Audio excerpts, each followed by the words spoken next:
Hello everyone, welcome to all. आज हम बात करेंगे हाइपरफाइन स्प्लिटिंग पर। हमने अपने लास्ट 2 वीडियो लेक्चर्स में प्रिंसिपल ऑफ ईएसआर बात कर ली है। इसके अलावा हमने और जो उसके डिफरेंट एस्पेक्ट्स थे, जैसे Cramer degeneracy, zero field splitting, spectra of ESR, ये सब चीज़ें हमने देख ली हैं। और लास्ट हमारा टॉपिक बचा था हाइपरफाइन स्प्लिटिंग। तो आज के इस वीडियो में हम हाइपरफाइन स्प्लिटिंग के बारे में बात करेंगे। जैसा कि हम जानते हैं, जो स्प्लिटिंग होती है किसी भी सिग्नल की, हमने बताया कि कोई एक सिग्नल था जो ऑब्टेन हुआ था किसके द्वारा, जब उसका जो इलेक्ट्रॉनिक स्पिन थे, जो एमएस इसका क्या था, प्लस माइनस हाफ था। जब यहां पे एक्सटर्नल फील्ड अप्लाई किया आपने, नॉट जीरो, मतलब यहां पे अब आपने क्या लगा दिया, एक्सटर्नल फील्ड लगा दिया है, तो इसके जो न्यूक्लियर स्पिन थे उसने किसके साथ इंटरेक्ट करा, उसने एक्सटर्नल मैग्नेटिक फील्ड के साथ इंटरेक्ट करा और आपने 2 एनर्जी लेवल प्राप्त कर लिए। ठीक है ना, आपने क्या प्राप्त कर लिए, 2 एनर्जी लेवल प्राप्त कर लिए और आपको यहां पर एक सिग्नल मिला। तो इस बात का ध्यान रखिएगा, यूजुअली जितने भी आपके अनपेयर्ड इलेक्ट्रॉन हैविंग स्पीशीज होती हैं, कोई आपके रेडिकल होते हैं, रेडिकल एनायन होते हैं, वो सिग्नल तो एक देते हैं, लेकिन अब इसकी फर्दर स्प्लिटिंग कि भाई ये वाला सिग्नल जो था स्प्लिट कर गया, इसको बोलते हैं hyperfine splitting.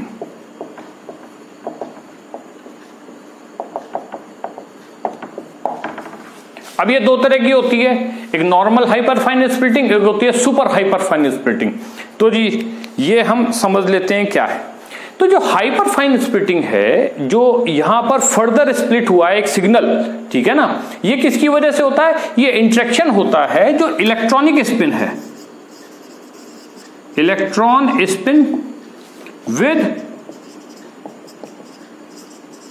Nuclear spin of central atom.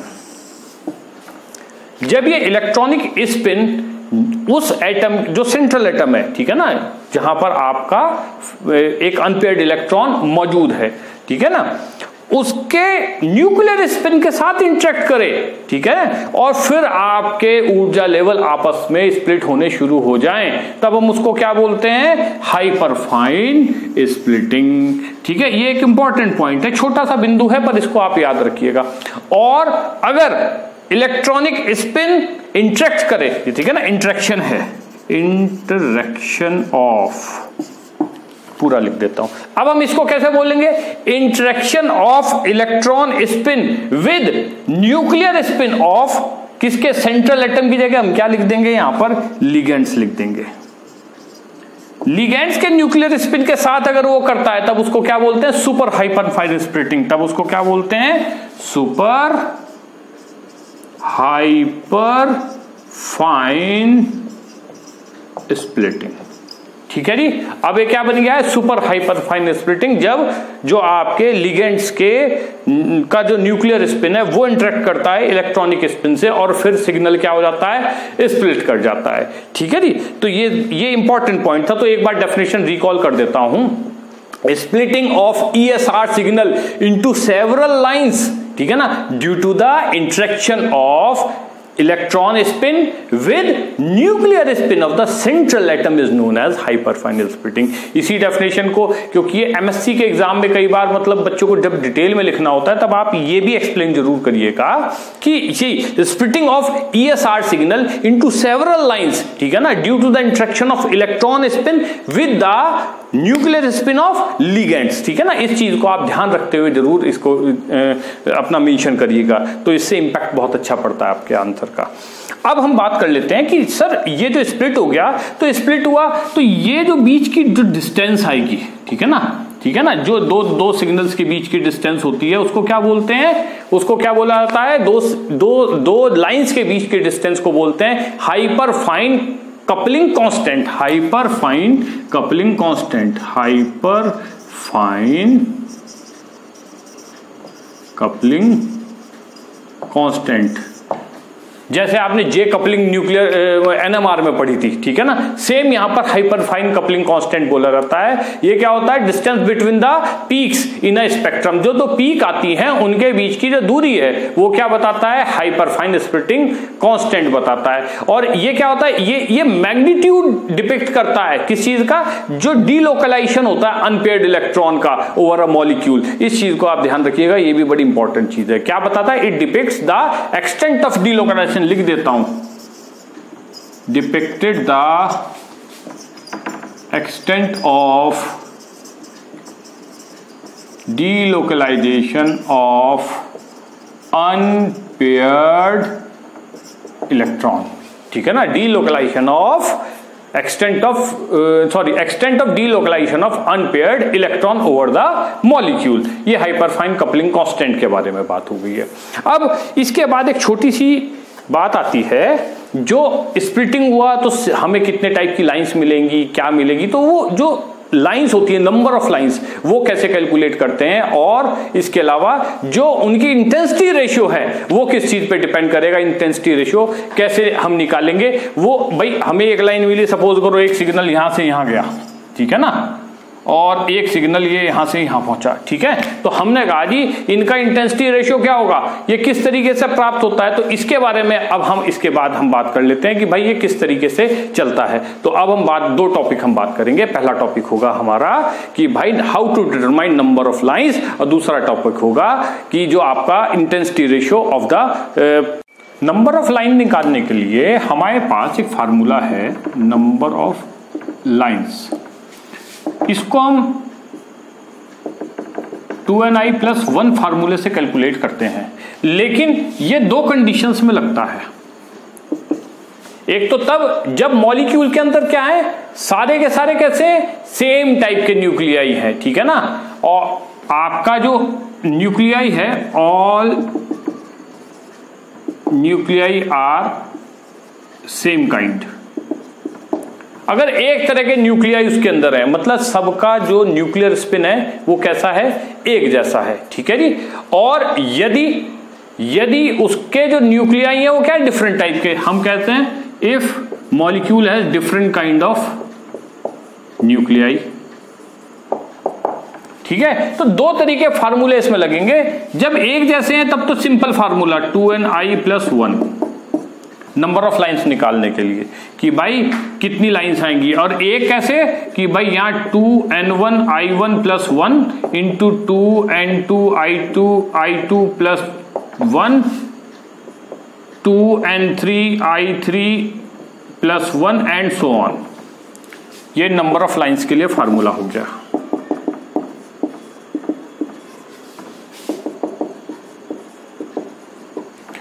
जहां पर n क्या है, इस केस में नंबर ऑफ क्या है, जो सेम एक टाइप के क्या है, नंबर ऑफ इक्विवेलेंट न्यूक्लियाई, एक जैसे नंबर ऑफ।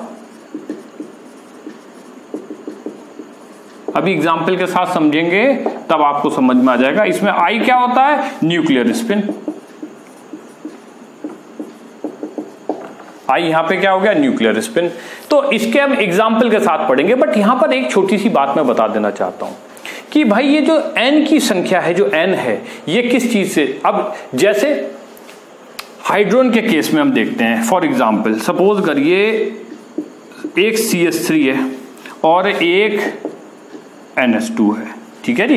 हमारे पास दो एग्जाम्पल हैं। इस केस में हम कहेंगे कि सर जो जिसका न्यूक्लियर स्पिन होगा वो तो स्प्लिटिंग में पार्टिसिपेट करेगा। ये भी यहाँ पे एक इंपॉर्टेंट चीज है, ध्यान रखिएगा कि कौन से न्यूक्लियाई होंगे जो स्प्लिटिंग के लिए रिस्पॉन्सिबल होंगे। तो जिनमें I की वैल्यू कुछ ना कुछ होगी। I 0 नहीं होना चाहिए। अगर I 0 है किसी न्यूक्लियाई का, ठीक है ना, I 0 है तो वो स्प्लिटिंग में पार्टिसिपेट नहीं करेगा, ठीक है ना। ऐसे न्यूक्लियाई स्प्लिटिंग में पार्टिसिपेट नहीं करते, वो हाइपरफाइन स्प्लिटिंग शो नहीं करते, ठीक है। यानी कि वो मैग्नेटिकली एक्टिव होना चाहिए, और सिंपल भाषा में कह सकते हैं ये इनएक्टिव न्यूक्लियाई है, इनएक्टिव। ऐसे को क्या बोला जाएगा, इनएक्टिव न्यूक्लियाई। तो फॉर, यहां पे मैं लिख देता हूं, for splitting nuclei should be magnetically active. ठीक है, मतलब I never be equals to 0। अब 1 हो, 3/2 हो, हाफ हो, कुछ भी हो, बट I 0 नहीं होना चाहिए। ये एक और इंपॉर्टेंट पॉइंट है जिसको आप याद रखेंगे। ठीक है जी। अब जैसे फॉर एग्जांपल यहां पर एक दो पॉइंट और हैं, ड्रैगोन रूल के अंदर आते हैं, आप इसको यहीं पे शॉर्टकट में लर्न कर सकते हैं, इंपॉर्टेंट है ये भी। ठीक है, नेट के एग्जाम में या जैम के एग्जाम में इसमें सबसे ज्यादा पूछा जाता है, और इसको कहां ध्यान रखते हैं, जो बच्चे एमएससी में न्यूमेरिकल अगर इसमें आता है वहां इसका बड़ा इंपॉर्टेंट रोल है। जिन एमएससी के एग्जाम में जब सेमेस्टर में आप जाएंगे 4th सेमेस्टर में, तो इस पे एक ऑब्जेक्टिव क्वेश्चन बन जाता है डिटेल में, तभी इंपॉर्टेंट रूल आपको बहुत बहुत ध्यान रखना है। कैसे, जैसे यहाँ पे मिथाइल रेडिकल है। ठीक है, मिथाइल रेडिकल में कार्बन क्या है, इनएक्टिव। कार्बन क्या है, इनएक्टिव, क्योंकि C12 आइसोटोप क्या होता है, मैग्नेटिकली इनएक्टिव, तो ये तो पार्टिसिपेट नहीं करेगा। लेकिन ये हाइड्रोजन क्या है, इसकी I की वैल्यू क्या होती है, हाफ, ये क्या है, मैग्नेटिकली एक्टिव है, तो ये पार्टिसिपेट करेगा। तो ये देखिए, ये जो इलेक्ट्रॉन है ये किस पे, सेंट्रल एटम कार्बन है, बट यहाँ हाइड्रोजन क्या बन गया, लिगेंड, तो पार्टिसिपेट करेगा। अभी हमने बात करी है, ये super fine hyper fine splitting हो गई है, इस बात को ध्यान रखिएगा। यानी हाइड्रोजन एक्टिव है, ये पार्टिसिपेट करेगा। अब जरा गौर करिए सेकंड केस, इसमें nitrogen both are active, both are क्या है, एक्टिव न्यूक्लियाई है, दोनों के दोनों क्या है, एक्टिव न्यूक्लियाई है, नाइट्रोजन भी हाइड्रोजन भी। अब सेंट्रल एटम क्या है, सेंट्रल एटम क्या है, नाइट्रोजन है, जिसके पास आपका इलेक्ट्रॉन है। ठीक है जी। अब हाइड्रोजन क्या है, नाइट्रोजन भी एक्टिव, हाइड्रोजन भी एक्टिव। इस जगह पे केवल नाइट्रोजन पार्टिसिपेट करेगा स्प्लिटिंग में, हाइड्रोजन नहीं करेगा। इंपॉर्टेंट पॉइंट है, नोट कर लीजिएगा। तो ये मैं यहां पे लिख देता हूं, कोई भी वो हाइड्रोजन जो किसी मैग्नेटिकली एक्टिव न्यूक्लियाई के साथ डायरेक्टली लिंक्ड रहता है, वो पार्टिसिपेट किसके लिए, किसमें, इस हाइपरफाइन स्प्लिटिंग, यानी कि स्प्लिटिंग ऑफ सिग्नल्स में पार्टिसिपेट नहीं करता। दोज हाइड्रोजन विच आर या which is directly attached with a magnetically active nuclei. ठीक है ना, कोई भी hydrogen which is directly attached with a magnetically active nuclei, ठीक है ना, is not participating in the splitting of signal. ठीक है, अगर कई सारे हैं तो which are directly attached with a magnetically active nuclei are not participating in the splitting of signal. Important point है, मोस्ट इंपॉर्टेंट, इसको जितना याद रखेंगे उतना बहुत अच्छी बात है। जब मैं एग्जांपल कराऊंगा तो उसमें आपको देखना पड़ेगा, क्योंकि हम गलती कर देते हैं, स्प्लिटिंग में पार्टिसिपेट करा देते हैं, हमारे नंबर ऑफ सिग्नल्स बढ़ जाते हैं, जबकि इस केस में कम आएंगे। ठीक है जी, इसमें पार्टिसिपेट करेगा क्योंकि कार्बन क्या है, इनएक्टिव है। तो ये मोस्ट इंपॉर्टेंट पॉइंट है, इसको हम ड्रैगो रूल के अंदर बात करते हैं। तो ये आपका हमारा आ गया है, कैसे हम इस पर, हाँ ये और रह गया है कि अगर किसी मॉलिक्यूल में डिफरेंट काइंड के हैं, भाई यहां तो एक टाइप के थे तब तो बात हमारी ये हो गई। ठीक है ना, अभी यहाँ पे एक टाइप के थे और एक टाइप में, अभी इसमें केवल जैसे एक टाइप का है, इसमें दो टाइप के थे लेकिन कंसीडर एक टाइप करेंगे, तो यहां पर ये वाला रूल लगेगा। लेकिन जैसे ही बात करते हैं किसी में एक से ज्यादा है, 2 3 4 5, ठीक है ना, जैसे इथाइल रेडिकल आ गया, CH2 CH3, ये इथाइल रेडिकल है। अब इथाइल रेडिकल में देखें 2 हाइड्रोजन एक जैसे, 3 हाइड्रोजन एक जैसे, तो अब इसमें कितने आपके आगे, सर 2 मैग्नेटिकली एक्टिव न्यूक्लियाई हो गए, डिफरेंट काइंड्स के हैं, और आपके कार्बन तो इनएक्टिव होते हैं। उस केस में अब आपका क्या चलेगा, उस केस में चलेगा ये वाला रूल, भाई जितने नंबर एक टाइप के हैं तो N1 यहां पे क्या हो गया, number of equivalent nuclei of one kind, N2 यहां क्या कहलाएगा, number of equivalent nuclei of second type, जो सेकंड, जैसे CH3 के 3 और हाइड्रोजन के 2। ठीक है, अब यहां पर एक बात और आपको बता देता हूं, वैसे तो न्यूमेरिकल करते हुए तो आप आगे पीछे किसको भी ले लो, बट टेक्निकली हमें पहले किसको लेना है, मतलब इस हाइड्रोजन को N1 क्या बनेगा H2, क्योंकि ये सेंट्रल एटम है यहाँ पर, जो फ्री रेडिकल किसके ऊपर है, फर्स्ट CH2 के कार्बन पे, तो N1 क्या बनेंगे, 2 हाइड्रोजन बनेंगे, और यहाँ पे N2 क्या बनेगा, 3, क्योंकि ये इसकी चेन में, अगर यहाँ पे सपोज करिए नॉर्मल प्रोपेन की होती है आप CH2 CH3, तो N3 क्या बनता, ये 3 हाइड्रोजन बनते। ये इसी सीक्वेंस में चलना, जब हम स्प्लिटिंग करेंगे तब इस चीज का बड़ा इंपॉर्टेंट रोल रहता है। तो ये हमारे पास क्या आ गया है, ये पूरा चार्ट बन गया है किस तरीके से हमारे सिग्नल्स की स्प्लिटिंग होगी। ठीक है, अब इसके बाद हम एग्जांपल के साथ इसमें बात करते हैं। एक बात और पढ़ लेते हैं कि भाई आपका इसका इंटेंसिटी रेशियो कैसे निकालते हैं, इसके बाद फिर हम बात करते हैं एग्जांपल्स में, सब एग्जांपल के साथ हम बात। इंटेंसिटी रेशियो, कि हम इंटेंसिटी रेशियो कैसे निकालेंगे, इंटेंसिटी रेशियो, इंटेंसिटी रेशियो जो हमें सिग्नल्स आए उनकी क्या इंटेंसिटी रेशियो होगी, वो कैसे डिटरमाइन करते हैं। तो उसके लिए 2 तरीके हमारे पास चलते हैं। ठीक है ना, इंटेंसिटी रेशियो दो चीजों पे डिपेंड करता है। फार्मूले में हमारे पास क्या था नंबर ऑफ लाइंस निकालने के लिए, 2ni+1, तो यानी एक i है और एक n है, तो ये दोनों पे डिपेंड करता है। लेकिन पहले किस पे डिपेंड करता है, पहले डिपेंड करता है न्यूक्लियर स्पिन, क्योंकि न्यूक्लियर स्पिन ही रिस्पॉन्सिबल है किसी इलेक्ट्रॉन के स्पिन के साथ इंटरेक्ट करके सिग्नल को स्प्लिट करने के लिए।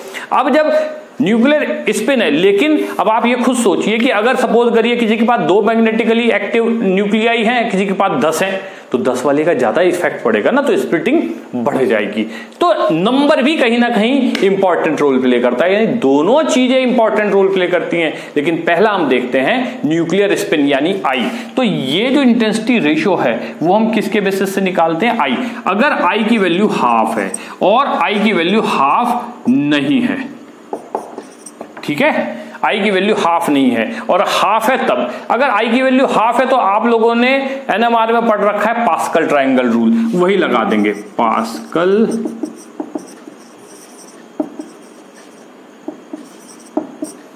और अगर I की वैल्यू हाफ नहीं है, जैसे अब I की वैल्यू हाफ की एग्जांपल भी पहले देख लीजिए, जैसे हाइड्रोजन हाफ होती है, ठीक है ना, फास्फोरस 31, ठीक है ना, इसकी भी फ्लोरीन 19, ये सब I की वैल्यू हाफ रखते हैं। इन सब के लिए I क्या होता है, हाफ। तो इनके लिए पास्कल ट्रायंगल, पहले पास्कल की ट्रायंगल ही बात कर लेते हैं, फिर सेकंड पे चलते हैं। पास्कल ट्रायंगल आप लोगों ने नहीं पढ़ा है, जिन बच्चों को उनको मैं बता देता हूं। जैसे पहले 1:1, अगर 2 भाई एक सिग्नल है तब तो एक ही है, लेकिन अगर 2 है तो तब इंटेंसिटी रेशियो तो हमेशा कंपैरिजन में चलेगी, तो कम से कम 2 तो आनी चाहिए। अगर 2 लाइन्स हमें मिली हैं तो इंटेंसिटी रेशियो 1:1। अगर 3 लाइंस मिली है हमें, यहां पे नंबर ऑफ लाइंस हम बात कर लेते हैं, ये है 2 लाइंस, नंबर ऑफ लाइंस यहां लिखा है, नंबर ऑफ लाइंस, और ये आ गया इंटेंसिटी रेशियो। अगर लाइंस 3 हैं तो उस केस में देखिए, इसको जो पहले है इसको एज इट इज कॉपी कर लेना है, यहां पर 1 और 1 को जोड़ दो 2, फिर जो बचा हुआ है वो आखिरी में चला जाएगा। अगर 4 है तो जो किनारे पर है उसको कॉपी कर लिया 1 और 2 3, 2 और 1 फिर तो जोड़ते चले जाएंगे 3 और 1 को फिर से वापस लास्ट वाले को कॉपी 1:3:3:1। यानी कि अगर हमें कहीं पर ट्रिपलेट मिला है तब उसके सिग्नल ट्रिपलेट मिला है तब उसका इंटेंसिटी रेशियो क्या होगा, आप चार्ट की तरीके से ही बना सकते हैं। ये थोड़ा सा और लंबा जाएगा कि डबल, भाई एक सिग्नल की 1 होगी तो दूसरे की उससे डबल होगी, फिर तीसरे की भी 1 होगी।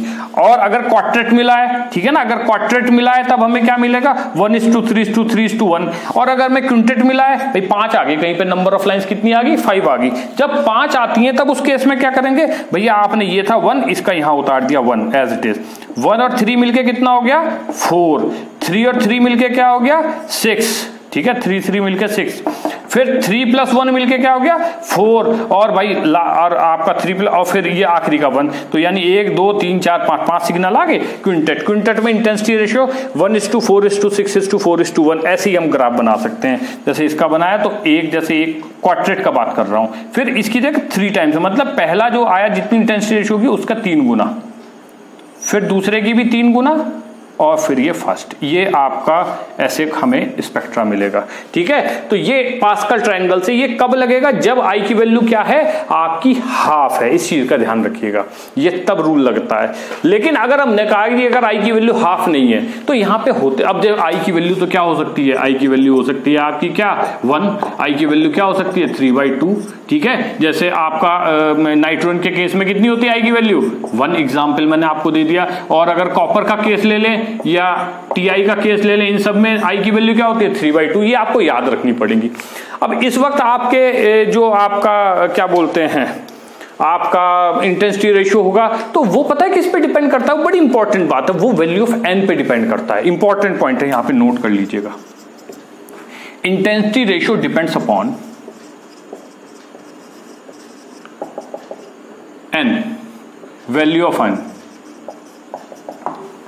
वैल्यू ऑफ एन, एन कितनी है, मैं आपको एक एग्जांपल 1 के साथ, देखिए हैं तो इसमें अब सबके लिए अलग अलग इंटेंसिटी रेशियो चलेंगे, पर हम जैसे जो एमएससी में, नेट में और जैम के एग्जाम में आता है उसमें केवल आई की वैल्यू 1 तक आता है, वो आप लर्न कर लें, मोर देन सफिशिएंट है। बाकी आप चाहेंगे तो इसको हम नेक्स्ट वीडियो लेक्चर में कर लेंगे कि आई की वैल्यू 2 होगी तब क्या होगा। तो आज हम बात करेंगे केवल आई की वैल्यू 1 पर, कि भाई अगर आई की वैल्यू 1 है, ठीक है ना, अब हम बात कर रहे हैं व्हेन I इक्वल्स टू 1, तो जब I इक्वल्स टू 1 है तो हमें पता है कि भाई इंटेंसिटी रेशियो किस पे डिपेंड करेगा, कि सर वो तो n पे डिपेंड करेगा। या फार्मूले में क्या था, यानी n, अगर मैग्नेटिकली जो एक्टिव न्यूक्लियाई है वो आपका कितना है 1 है, कम से कम भाई 1 तो होगा, ठीक है ना। अगर आपका 1 है, देखिए अगर यहां पे 2 × 1 और I कितना है 1, तो आपका क्या हो गया 3, आपका क्या है, आपके कितनी लाइन, भाई नंबर ऑफ लाइंस कितनी मिलेंगी 1, ठीक है। और किसी में अगर मैग्नेटिकली एक्टिव नहीं है उस केस में उसका एक सिग्नल प्राप्त होगा, तो हम लिखते हैं n अगर 0 है उस केस में इंटेंसिटी रेशियो 1 होता है। लेकिन अगर n 1 है तब आपको पता है ट्रिपलेट मिलता है, ट्रिपलेट में आपको इंटेंसिटी रेशियो क्या मिलेगा 1:1:1:1, ये आपको याद रखना है, ठीक है ना।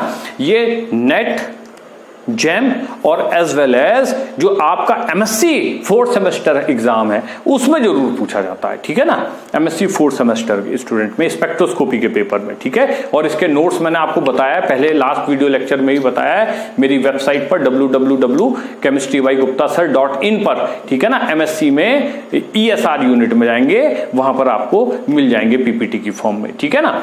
तो ये आप अब अगर सपोज करिए हमने कहा जी आपका n की वैल्यू 2 आ गई, ठीक है, तो इंटेंसिटी रेशियो ये नहीं रहेगा, ये हम पास्कल ट्रायंगल की तरीके से नहीं, ये आपको याद रखना पड़ेगा, तब आएगा 1:2:3:2:1। ये मैं कुछ वैल्यूज बता देता हूं, ये आप लर्न कर लीजिएगा, कंपटीशन में बहुत पूछा जाता है, ठीक है। केवल I इक्वल, जो मैंने अभी तक क्वेश्चन ऑब्जर्व करे हैं वो सारे I इक्वल्स टू 1 तक के लिए पूछे गए हैं, ठीक है। हाँ, एमएससी में जरूर आता है निकालना, वो मैं भी बताता हूं कैसे।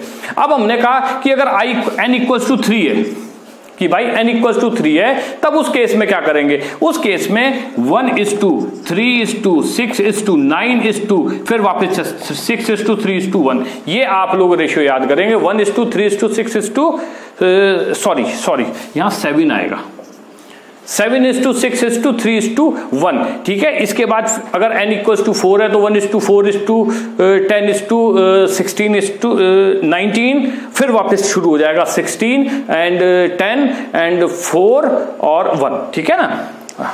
1 4, अगर n इक्वल्स टू क्या है आपका, n इक्वल्स टू क्या आता है, अगर आपका n इक्वल्स टू 4 है उस केस में भाई यहां पर ये आपका 10, ये आपका 16, ये आपका 19, फिर से वापस ये रिपीट हो जाएगा 16 देन 10 और देन 4, ये आप याद रखिएगा। इस तरीके से आपका क्या रहता है, इंटेंसिटी रेशियो चलता है। ये किस केस में है, n इक्वल्स टू 4 के केस में। तो ये हमने आज इंटेंसिटी रेशियो निकालना सीख लिया है। अब हम केवल बात करेंगे सीधे एग्जाम्पल्स पे कि भाई कितने काइंड के आपके जो एग्जाम्पल्स हैं, ये सारे रूल्स जब हम एग्जाम्पल से करेंगे तब बिल्कुल क्लियर होता चला जाएगा कैसे कैसे किया जाता है। हम एग्जाम्पल 1 पे आते हैं, शुरुआत करते हैं मिथाइल रेडिकल और इथाइल, दो एग्जाम्पल एक साथ लेंगे जिससे एक तो हमें क्लियर होती चली जाएंगी, ठीक है ना। ये मिथाइल रेडिकल है और वो आपका हो गया मिथाइल रेडिकल और फिर इथाइल रेडिकल। देखिए जो मिथाइल रेडिकल होता है इसका गौर से देखें, हमने लास्ट में देखा है सर इसमें दो तरीके के आपके न्यूक्लियाई हैं, एक कार्बन जो इनएक्टिव, मैग्नेटिकली इनएक्टिव, ठीक है, और हाइड्रोजन ये एक्टिव है, ठीक है जी।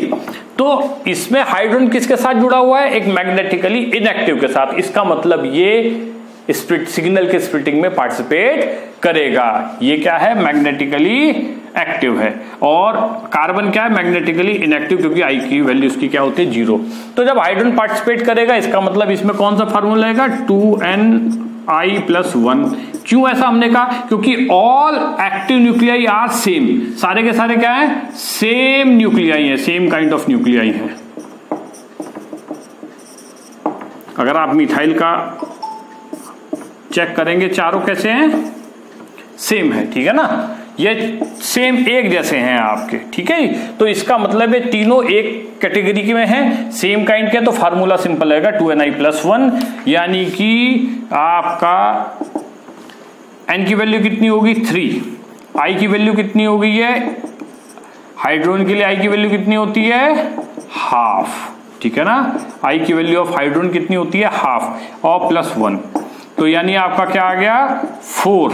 यहां पे नंबर ऑफ लाइंस कितनी आई, और i की वैल्यू हाफ है, तो इंटेंसिटी रेशियो किससे निकालेंगे, यूजिंग पास्कल ट्रायंगल। तो 4 के लिए क्या होती है 1:3:3:1, अभी अभी मैंने बताया 1:3:3:1।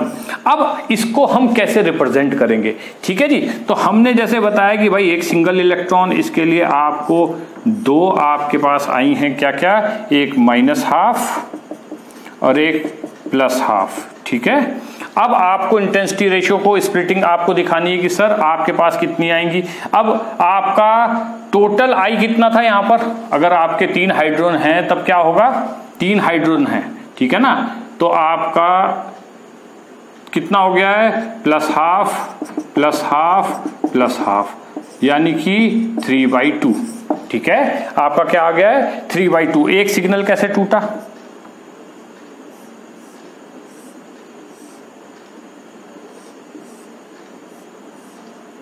+3/2। 3/2 में एक का हमने ये selection rule last video lecture में देख लिया है। आप सिलेक्शन रूल के लिए मेरा लास्ट वीडियो लेक्चर देखिएगा, ठीक है ना, जिसमें मैंने जीरो फील्ड स्प्लिटिंग और क्रैमर डीजनरेसी भी बताई है। उसी के साथ मैंने अपना सिलेक्शन रूल भी ESR के दिए हैं। वहां पर आप, मैं इस वीडियो के साथ अपना लिंक डाल दूंगा तो आप वहां से चेक कर सकते हैं। तो एक का डिफरेंस रहेगा, जितने एनर्जी लेवल्स बनेंगे 3/2 के बाद अगर एक उसमें से कम करते हैं तो कितना होता है, हाफ के बाद अगर एक डिफरेंस कम, और ये प्लस से माइनस तक जाएगा, ठीक है। हाफ के बाद दूसरा कितना आएगा, -½ बीच में आधा 0 के बाद पाए वो -½ से एक का जाएगा तो कितना जाएगा, -3/2, ठीक है। सेम आपका कहां पे सिग्नल जाएगा, ये टूटेगा। ये आप MSc के स्टूडेंट्स के लिए बहुत ही इंपॉर्टेंट चीज है, क्योंकि MSc में ये पूरा बनाने के लिए आता है। आप इस तरीके से बनाएंगे मिथाइल का, ठीक है ना, ये डायग्राम हाइपरफाइन स्प्लिटिंग को शो करिए, तो शो कैसे करना है ये आप देख लीजिएगा, ठीक है। अब हाफ है, हाफ ये तो आपका क्या था, शुरुआत का था, एक इलेक्ट्रॉन का जो मैग्नेटिक मोमेंट है वो इंटरेक्ट करके दो ये एक सिग्नल आपको मिला, किसकी वजह से, यानी लास्ट उसमें हमने बताया था कि एक इलेक्ट्रॉन के पास दो चीजें होती है, एक होता है मैग्नेटिक क्वांटम नंबर s, ये होता है हाफ, एक होता है मैग्नेटिक मोमेंट, वो कितना होता है +-½ ठीक है ना, +-½ ये याद रखिएगा, ठीक है। ये मैग्नेटिक मोमेंट एक्सटर्नल यहां पे आप ये जरूर बनाइएगा B नॉट इक्वल्स टू 0, ठीक है। यहां पर आपका B0 मतलब एक्सटर्नल अप्लाइड फील्ड लगा दिया है, इस सिंबल का ये मतलब है B नॉट इक्वल्स टू 0 का मतलब आपने यहां पे क्या इंपोज कर दिया है, एक्सटर्नल मैग्नेटिक फील्ड। तो आपका जो मैग्नेटिक मोमेंट था, ये किसका था, इलेक्ट्रॉन का मैग्नेटिक मोमेंट, अनपेयर्ड इलेक्ट्रॉन है, ये इस एक्सटर्नल के साथ इंटरेक्ट करेगा। तो भाई चुंबक कोई भी दो तरीके से इंटरेक्ट करेगी, एक बार पैरेलल एक बार एंटी पैरेलल, दो एनर्जी लेवल बन गए। अब ये इलेक्ट्रॉन इन एनर्जी लेवल में क्या कर सकता है, ट्रांजिशन कर सकता है, माइक्रोवेव एनर्जी एब्जॉर्ब करके। यहाँ पे क्या इसने एब्जॉर्ब कर ली, माइक्रोवेव एनर्जी।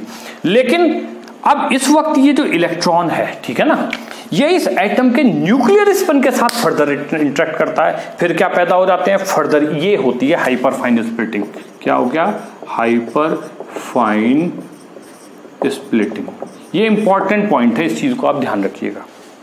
अब ये हमने यहाँ टोटल न्यूक्लियर स्पिन निकाल दिया भैया इसका। तो एक भाई यहाँ पे 3 एक्टिव थे, 3 हाइड्रोजन न्यूक्लियाई थे, एक का प्लस हाफ होता है, तो बेटे 3 का कितना हो गया 3/2। अब 3/2 हुआ तो इसको 3/2 पहले इस माइनस हाफ के साथ इंटरेक्ट करेगा, प्लस 3/2, फिर एक घटाओ उसमें से, क्योंकि आई यहाँ पे डेल्टा आई की वैल्यू क्या होती है 1, ये सिलेक्शन रूल के अकॉर्डिंग है, ठीक है ना। दूसरा हाफ, फिर माइनस हाफ, माइनस 3/2, अब यहाँ पे प्लस हाफ के साथ जाएगा तो minus 3/2 minus half plus half and plus 3/2, ये आपके ऊर्जा लेवल्स बन गए, ठीक है जी। अब ट्रांजिशंस हमने अब फर्स्ट सिलेक्शन रूल जो मैंने बताया था, फर्स्ट सिलेक्शन रूल था डेल्टा इज इक्वल टू 0, यानी यहां पे हमने बताया था ट्रांजिशन केवल तब पॉसिबल होगा, तब अलाउड होगा जब उसका स्पिन चेंज नहीं होगा। तो ट्रांजिशन कहां से कहां होगा, एक होगा प्लस 3/2 से प्लस 3/2, यहां से लेके यहां तक, इस वाली स्टेज तक, ठीक है ना। दूसरा क्या होगा, प्लस हाफ से प्लस हाफ तक, लो जी। तीसरा क्या होगा, माइनस हाफ से माइनस हाफ तक, ये लो जी। और चौथा क्या होगा, माइनस 3/2 से माइनस 3/2, ये आपको डायग्राम बना के आना होता है, ठीक है जी। ये आपका क्या होगा, ये 4 1 2 3 4 नंबर ऑफ लाइंस कितनी है, 4 मिली है, ये आ गया। इंटेंसिटी रेशियो क्या है, पास्कल 1:3:3:1, ये आ गया। अब भैया ये इसका डायग्राम हो गया है, ये एमएससी तक, ये आपका मेन क्वेश्चन होता है, मेन इंपॉर्टेंट क्वेश्चन होता है जो आपको एमएससी 4th सेमेस्टर में देना ही देना होता है, ठीक है जी। क्या इंटेंसिटी रेशियो है, ये रहा, कैसे उसका डायग्राम बनेगा, ये बना। Splitting, hyper fine splitting show करिए, जब शो करने के बारे में अब बात क्वेश्चन आता है तब आपको ये शो करना है, ठीक है। इसी के साथ अब मैं बात कर लेता हूं एक मिथाइल की, आप चाहें तो इसका स्क्रीनशॉट भी ले सकते हैं, ठीक है। अब इसके बाद हम इथाइल रेडिकल का ऐसे ही बनाएंगे, ठीक है। इंपॉर्टेंट है इथाइल रेडिकल, काफी पूछा जाता है क्वेश्चन, ठीक है। अगर मैं यूजुअली अपने इंटरनल एग्जाम में भी इथाइल जरूर देता हूं, क्योंकि इसमें जो आपका इंटरेक्शन होता है, स्प्लिटिंग होती है, वो किस तरीके से होती है वो हमें बहुत कुछ सिखाती है। चलिए अब हम बात कर लेते हैं इथाइल रेडिकल की। इथाइल रेडिकल में हम देखते हैं कि इसके पास सर 2 टाइप के आपके मैग्नेटिकली एक्टिव न्यूक्लियस, ये कार्बन तो मैग्नेटिकली इनएक्टिव होता है, तो आपने कहा सर ये फर्स्ट काइंड का है, फर्स्ट टाइप, और ये हाइड्रोजन सेकंड टाइप का है, ठीक है। बोथ आर मैग्नेटिकली एक्टिव, ठीक है। अब क्या, और है तो सारे एक जैसे, आप कहेंगे सर 3 और 2 5, इसमें तो फार्मूला ये लगा दो 2Ni+1 और यहां 5 रख दो, इनकी वैल्यू नहीं, ठीक है, इक्विवेलेंट है, ये बोथ आर डिफरेंट टाइप्स। तो आप कहेंगे बोथ आर नॉन इक्विवेलेंट, मतलब ये इक्विवेलेंट नहीं है, ठीक है ना। ये क्या हो गए, non equivalent magnetically active hydrogen are present, ठीक है ना। तो जब ये दोनों अलग अलग हैं तो दोनों का इंपैक्ट भी क्या होगा, अलग चलेगा। तो इसमें फार्मूला क्या लगेगा, 2N1I1+1 2N2I2+1। तो आपने कहा सर, और मैंने लास्ट टाइम बताया, पहले प्राइमरी N1 किसको कंसीडर करना है, N1 कंसीडर करना है जो मदर, जहां पर मतलब इलेक्ट्रॉन मौजूद है, अनपेयर्ड इलेक्ट्रॉन, उस सेंट्रल एटम, ये सेंट्रल एटम बना, ये इसके बाकी लिगेंड बने, इसके साथ जुड़े हुए हाइड्रोजन के साथ। यहाँ पे कितने हाइड्रोजन है, 2, और आई की वैल्यू कितनी होती है, हाफ, ठीक है। और फिर ये C2 लगाना भूल गया, एंड 2Ni, हाँ ठीक है, 2, और इसके साथ हाइड्रोजन कितने 3, और आई की वैल्यू हाफ होती है +1, तो हमारे पास कितना आया, हाफ, ये आ गया आपका 3, और ये आपका आ गया 4, यानी कि 12 लाइंस। आपने कहा सर अब इंटेंसिटी रेशियो कैसे निकालेंगे और डायग्राम कैसे बनेगा, ठीक है ना। तो इंटेंसिटी रेशियो आप कहें सर, जब ये दोनों अगर एक जैसे होते, अगर सेम होते, तब तो पास्कल ट्रायंगल लगा देते, बढ़ाते चले जाते, लेकिन ये दोनों डिफरेंट हैं। अब इंटेंसिटी रेशियो इस तरीके से नहीं निकलेगा। पहला, ये इसका जो कंट्रीब्यूशन है ये मोर सिग्निफिकेंट कह सकते हैं, ये मोर सिग्निफिकेंट है, और ये लेस सिग्निफिकेंट है।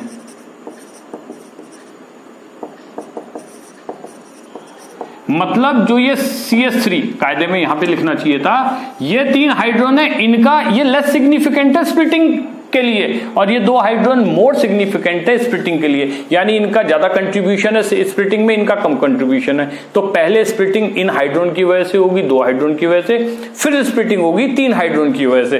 फॉर एग्जाम्पल देखते हैं, आपने कहा सर आपके पास पहले तो एक सिग्नल, अच्छा यहां पर एक चीज और मैं बताता हूं, जितने भी ESR के आपके ESR में जितने भी कंपाउंड का हम एनालिसिस करते हैं, सिग्नल उसमें एक मिलता है। हाँ जी, सिग्नल एक मिलता है, उसकी फर्दर स्प्लिटिंग होती है, तो लाइंस हमें ज्यादा मिलती हैं, ठीक है ना। सिग्नल एक मिलेगा और उसकी फर्दर स्प्लिटिंग होके लाइन कई सारी मिलेंगी, इस बात का ध्यान रखिएगा। तो सिग्नल तो एक ही है, पहला सिग्नल, ठीक है जी। अब आपने कहा सर इसका हमें क्या मिला, ट्रिपलेट मिला, ये ट्रिपलेट और फिर फर्दर क्वाड्रेट, 2 की वजह से ट्रिपलेट और 3 की वजह से क्वाड्रेट, ठीक है जी। तो पहले हम क्या बनाएंगे, ट्रिपलेट, और है तो आई की वैल्यू क्या है, हाफ, तो अप्लाई तो क्या होगा, पास्कल ट्रायंगल। एक का ट्रिपलेट का आपको क्या बताया था अभी मैंने, आप पीछे देख सकते हैं, मैंने क्या रेशियो लिखा था, 1:2:1, ठीक है। ये आपको 3 लाइंस मिल गई 1:2:1 इंटेंसिटी रेशियो के साथ। पहला सिग्नल कैसे विभक्त हुआ, 3 में, अभी मैं इसको डायग्राम में बनाऊंगा तब आप और अच्छे से समझ पाएंगे, ठीक है। अब आपने कहा सर इस पे किसका इफेक्ट पड़ा, भाई इस सिग्नल पे किसका इफेक्ट पड़ा, ये तो लिगेंड्स होते चले गए ना। सर इसने क्वाड्रेट किया, किसने क्वाड्रेट करा, सर हाइड्रोजन के बाद जो इंपैक्ट आएगा वो, यानी इसका क्या मिलेगा, ये ध्यान रखिएगा, क्वाड्रेट, और इसका भी क्या मिलेगा, क्वाड्रेट। ये MSc में पूछे जाने वाला सबसे मन पसंदीदा क्वेश्चन है, इसको जरूर MSc के बच्चे कर लें। और इसका भी क्या मिलेगा, क्वाड्रेट। अब भैया क्वाड्रेट कैसे बनता है, क्वाड्रेट का तो मैंने आपको बता रखा है, 1:3:3:1, 1:3:3:1। क्वाड्रेट की तो पास्कल ट्रायंगल की फिक्स है, 1:3:3:1। तो क्या यही आपकी 12 लाइन की इंटेंसिटी होगी ना, बिल्कुल भी नहीं। इंटेंसिटी कैसे निकालेंगे भाई, जो ये फैक्टर आए हैं इन फैक्टर को इनके साथ मल्टीप्लाई करके, यहां पर ये मल्टीप्लीकेशन करना होगा, मल्टीप्लीकेशन करके 1 को इसके साथ मल्टीप्लाई कर दो, क्या मिला, 1 3 3 1। अब ये 2 है इसका फैक्टर, पहले तो 2 से इसको मल्टीप्लाई करो, उतना ही मल्टीपल हो जाएगा, 6 6 1। यहां पे ऊपर 1 से मल्टीप्लाई कर दो, 1 3 3 1, यानी ये इंटेंसिटी रेशियो हो गया किसका, इथाइल रेडिकल का। क्या हो गया, इंटेंसिटी रेशियो 1:3:2। आप गिन सकते हैं 1 2 3 4 5 6 7 8 9 10 11 12 लाइन का इंटेंसिटी रेशियो, 1:2 1:3:1:2 और आगे क्या आ रहा है 6:6:1:2। कहीं मैंने कुछ गड़बड़ कर दी है, गौर लग रहा है, क्योंकि यहाँ पर ये मैच ही नहीं कर रहा। हाँ जी बिल्कुल, देखो मैंने 2 से यहाँ मल्टीप्लाई करना, ये मेरे से मिस्टेक हुई है, यहाँ 2 आएगा, ठीक है। तो इस चीज का ध्यान रखिएगा, MSc में बहुत मेरा फेवरेट क्वेश्चन मैं जरूर देता हूं उस चीज। अब हम बात कर लेते हैं मेटल कॉम्प्लेक्सेस में। मेटल कॉम्प्लेक्सेस में जैसे सबसे पहले हम देखते हैं कॉपर का अमोनिया के साथ एक सॉल्ट बना हुआ है। अगर इस मेटल कॉम्प्लेक्सेस में हम देखते हैं तो हम देखते हैं यहां तो तीनों ही तीनों एक्टिव है, ये भी एक्टिव, ये भी, नाइट्रोजन भी और हाइड्रोजन भी, all are active nuclei, magnetically active nuclei. लेकिन यहां पर आप वो रूल याद रखिए जो मैंने बताया था, hydrogen when hydrogen attach with a magnetically active nuclei then ये पार्टिसिपेट नहीं करेगा, यानी यहां पे हाइड्रोजन पार्टिसिपेट नहीं करेगा, केवल कौन कौन करेंगे, कॉपर और नाइट्रोजन। तो बड़ा आसान हो गया है, फार्मूला नंबर ऑफ लाइंस कैसे लगाएंगे, 2n1i1+1 और 2n2i2+1 केवल, ठीक है। तो आपका यहां और कॉपर की आई की वैल्यू कितनी होती है 3/2, ये आई की वैल्यू है, और नाइट्रोजन के लिए आई की वैल्यू कितनी होती है 1, और हाइड्रोजन यहां पे इनएक्टिव कंसीडर करा जाएगा, कैसा, इनएक्टिव। कैसे कंसीडर करेंगे, इनएक्टिव। तो यहां पर आपका फार्मूला क्या बन गया, 2 × n1 कितना है, कॉपर 1 और 3/2+1, ठीक है ना। और नाइट्रोजन कितने हैं, 2 × n कितने हैं भाई, n 4 है ना, यहाँ पर 4 है, ठीक है। और एक की वैल्यू कितनी होती है 1, तो बेटे 4 की 4 और i कितनी है 1 और +1, तो यह कितना आ गया 4 × 4 to the 8 + 1 9, 36 लाइन्स आएंगी। इसके केस में कितनी आएंगी, कॉपर के केस में 36। अब दूसरा मेटल कॉम्प्लेक्स देखते हैं, ये बड़ी इंटरेस्टिंग है, इनको आप जरूर ध्यान रखिएगा, ठीक है ना। ये भी एमएससी में बहुत पूछे जाते हैं और नेट में भी स्पेशली, ठीक है। जैसे मैं आपको दो साथ दे रहा हूं, कॉपर ऑक्टाहेड्रल कॉम्प्लेक्स है, ठीक है, और एक टाइटेनियम के साथ Ti के साथ H2O, सेम कॉम्प्लेक्स लगते हैं देखने में, लेकिन बड़े ही इंपॉर्टेंट हैं, बड़े ही अच्छे क्वेश्चन है, दोनों के दोनों पे बहुत फोकस करिएगा, दोनों में गलती होने का पूरा चांस है। TiH2O होल 6 +2, इसका भी +2 और इस पे भी +2 है, ठीक है जी। तो अगर हम इसको देखते हैं तो आप कहेंगे सर इसमें आपके कॉपर भी एक्टिव, हाइड्रोजन भी एक्टिव और ऑक्सीजन इनएक्टिव है, तो इसका मतलब हाइड्रोजन तो ऑक्सीजन से जुड़ा है, लेकिन हाइड्रोजन जब किसी इनएक्टिव, मैग्नेटिकली इनएक्टिव न्यूक्लियाई के साथ जुड़ता है तो वो क्या करता है, स्प्लिटिंग में पार्टिसिपेट करता है, ठीक है जी। और इस केस में भी यही है, यहाँ पे Ti भी आपका मैग्नेटिकली एक्टिव है, और मजे की बात कॉपर के न्यूक्लियर स्पिन की I की वैल्यू भी 3/2 होती है, और इधर Ti की भी I की वैल्यू क्या होती है, 3/2, और हाइड्रोजन को सबको पता है हाफ होती है, इसके केस में हाइड्रोजन हाफ होगा, ठीक है। अब आप कहते हैं सर यहां पे 2 हाइड्रोजन एक जैसे और 6 मतलब 6 कर देंगे, क्योंकि H2O के बाहर 6 लगा ना, 6 वाटर मॉलिक्यूल है, एक में 2, तो आपने कहा था 12 हाइड्रोजन है एक जैसे, यहां पे भी 12 हाइड्रोजन है। गौर से देखो, बिल्कुल भी यहां पे 12 हाइड्रोजन एक जैसे नहीं है, इसमें सर 3 तरह के आपके डिफरेंट काइंड के मैग्नेटिकली एक्टिव न्यूक्लियाई हैं, इसमें 2 तरह के हैं। कैसे? अब ये बात आपको ध्यान रखनी पड़ेगी कि यहां पर जॉन टेलर डिस्टॉर्शन लगा हुआ है कॉपर के केस में, इसमें नहीं लगा हुआ है। जब जॉन टेलर डिस्टॉर्शन लगा हुआ है तो जरा अगर इसका स्ट्रक्चर देखेंगे तो आपको पता है क्या आएगा आपके पास स्ट्रक्चर में चेंज।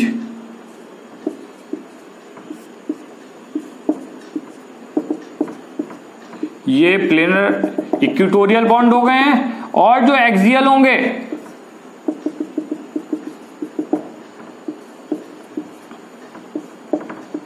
ये क्या होंगे, ये लॉन्ग हो जाएंगे, ठीक है ना। ये इक्वेटोरियल से क्या होंगे, लंबे होंगे, इलोंगेट हो जाएंगे।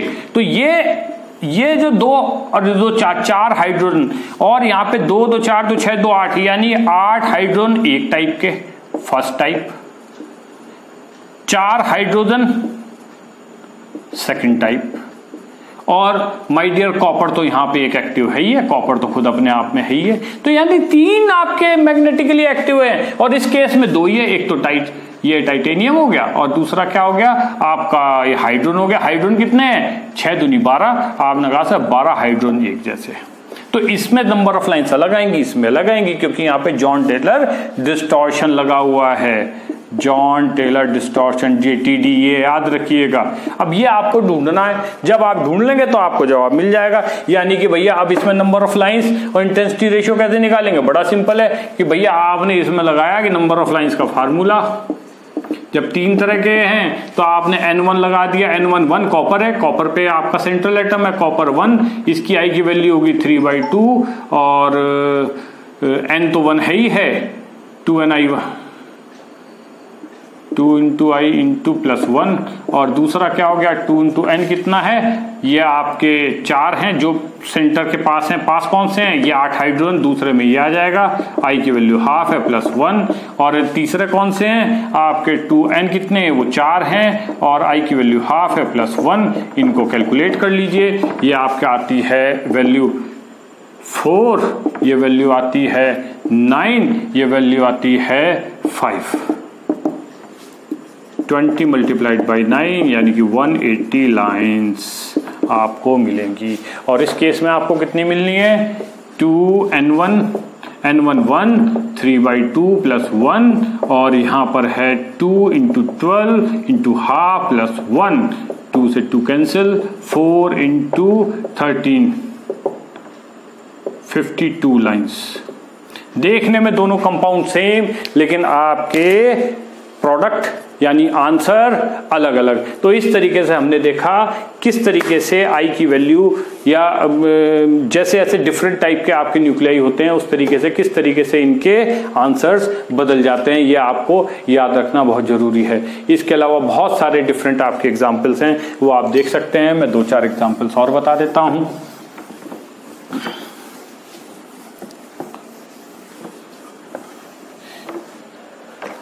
सॉरी, हम अपने अगले वीडियो लेक्चर में और बहुत सारे एग्जाम्पल्स के बारे में बात करेंगे। आज हम अभी देख लेते हैं जैसे बेंजोक्विनोन,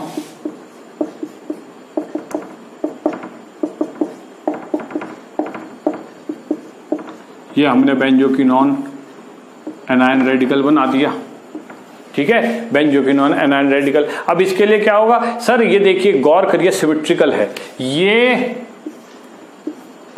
चारों हाइड्रोजन क्या है, बिल्कुल सेम है। ये ऑक्सीजन के साथ एक तरफ हाइड्रोजन, ये वाला एक ऑक्सीजन की तरफ, यानी कि चारों इक्विवेलेंट है। तो उसमें डायरेक्ट फार्मूला बन गया 4 × 1 × ½ + 1।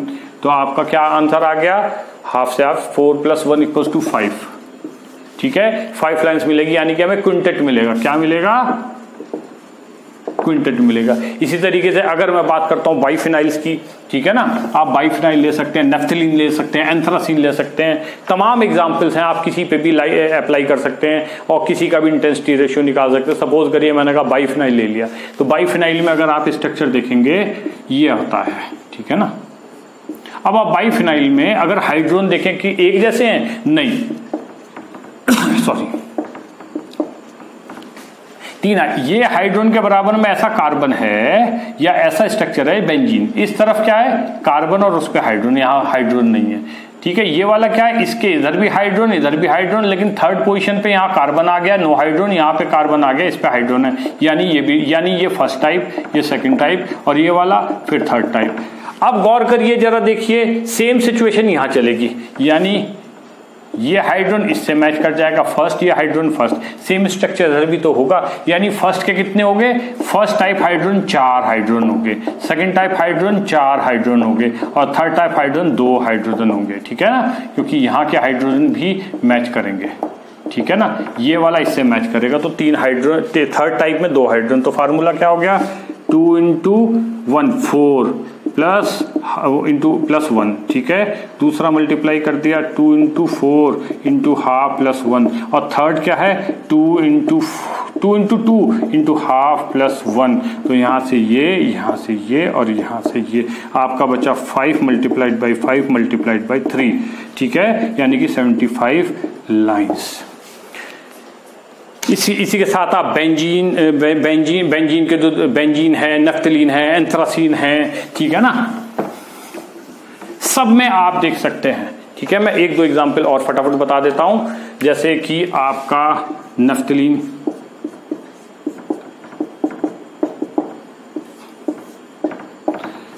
नफ्थलीन में अगर गौर करेंगे तो यहां पर अगर हाइड्रोजन चेक करिए,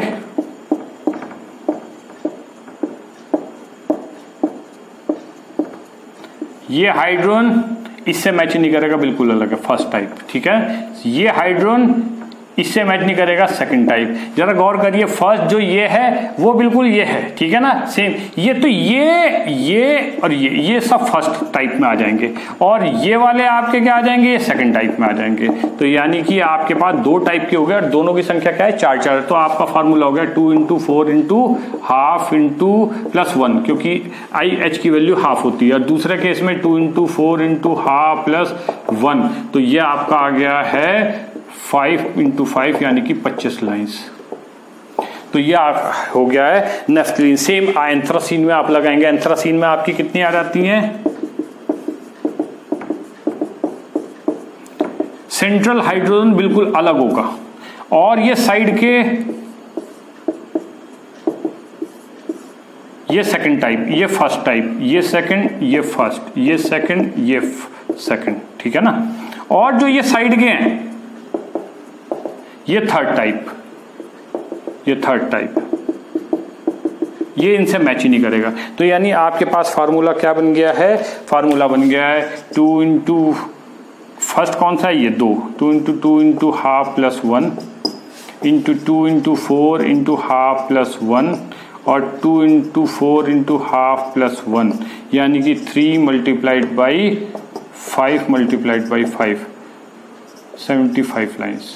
इसमें भी आपकी क्या आ गई 70, नहीं शायद कहीं कुछ मिस्टेक तो नहीं है, नहीं ठीक है ना, 2 और 4 1 और 4 1, ठीक है ना। तो ये आपका आ गया 75 लाइन्स। इस तरीके से हम किसी भी एग्जाम्पल्स में आइसोप्रोपाइल हो गया, कहीं पर भी हम ये सब देख सकते हैं। And this is all.